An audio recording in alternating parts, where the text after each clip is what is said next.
Greetings and welcome back to my channel. Today we're looking at the 2016 supernatural horror film Lights Out, directed by David F. Sandberg and starring Teresa Palmer and Maria Bello. Let's begin. In a textile factory during closing hours, after an employee named Esther says goodbye to her boss Paul, she encounters a silhouette of a strange woman with claw-like hands when the lights are off, but she cannot see it when the lights are on. After she leaves, Paul encounters the woman as well. As he tries to run away, he locks himself in an office but is killed after the lights go out. Sometime later, Paul's son Martin witnesses his mother Sophie talking to someone in the dark. Sophie notices Martin and comforts him about the event, but as Martin goes back to bed, he notices a strange figure in the shadows behind Sophie and locks himself in his bedroom out of fear.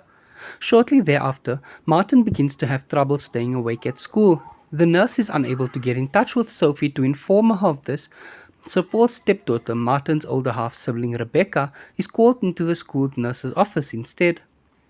Child Protective Services agent questions Rebecca about Martin's living conditions, and Rebecca tells the official that Sophie is taking antidepressants. Martin tells his sister that their mother has been talking to a woman named Diana. Rebecca assures him that Diana is not real and that she had also heard her mother talk to the imaginary girl when she was a child. Once they arrive at Martin's house, Rebecca gets into an argument with Sophie when she realizes that her mother is not taking her medication. Sophie tells Rebecca that she has no right to lecture her since she also abandoned her like Rebecca's father. Questioning her mother's sanity, Rebecca takes Martin to her apartment, much to Sophie's despair. That night, Rebecca is awoken by the same shadowed woman that killed Paul. She narrowly escapes an attack when she turns the lights on, making the woman disappear. The next morning, Rebecca notices the name Diana has been scratched into her floor, along with a scratch drawing of a stick figure. She remembers finding the same name and drawing as a child and realizes Diana is real.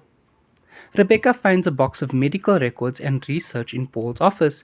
His findings reveal that her mother was admitted to a mental hospital as a child. While there, she befriended a young patient named Diana. Diana suffered from a severe skin condition that meant that she could not go out in sunlight. It was believed that she was evil and able to get into people's heads, since Diana's father took his own life after Diana influenced him to do so. In the end, Diana was accidentally reduced to ashes by hospital staff when they tried to perform an experimental treatment on her under intense light. Sophie has a conversation with Martin, who was taken back to their mother by the CPS agent, and decides to allow Martin to meet Diana after turning the light off. However, Martin is frightened by Diana and runs away from them back to Rebecca's place.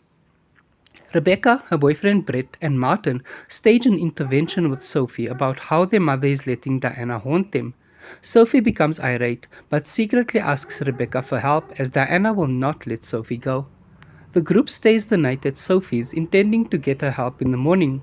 To avoid an attack from Diana during the night, they rig the house to be as brightly lit as possible, but this proves useless when Diana cuts the power of the whole neighborhood. She traps Rebecca and Martin in the basement and attempts to take the life of Brett. Despite being injured, Brett escapes by shining the headlight of his car and drives away. In the basement, Martin and Rebecca find a black light. When Rebecca is using it, she clearly sees Diana with it but realizes it is not powerful enough to ward her off.